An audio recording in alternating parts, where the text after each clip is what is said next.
কলকাতায় যা গরম পড়ে গেছে বন্ধুরা, এখানে আমাদের হেলদি খাওয়াটা ভীষণ দরকার।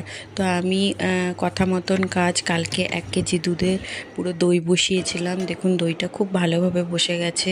যেখান থেকে আমার 5-6 মতন চামচ ওই মানে মিক্সিতে নিয়ে নিলাম লস্যি বানানোর জন্য। 1 গ্লাসের জন্য 5-6 চামচ ঠিক আছে। তাতে একটু লবণ আর এটা একটু মধু দেবো। আমি এখানে কোনো চিনি দেব না, এখানে মধু আর লবণ আর হচ্ছে গোলমরিচের গুঁড়ো দিয়ে এটাকে আমার লস্যিটাকে বানাতে হবে। আর একটু আমুলিয়া দেবো, ঠিক আছে, তাহলে টেস্টটা খুব ভালো হয়। আর ডেকোরেশনের জন্য একটু আমি কালো আঙুর কেটে নেব। এটা আমার দুপুরকার খাবার।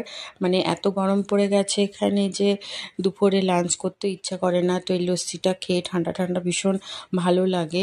তো আপনারাও চেষ্টা করবেন এইভাবে লস্যি বানানো চিনি ছাড়া, কারণ চিনি ছাড়া লস্যি খাওয়াটাই আমার মনে হয় হেলদি হবে।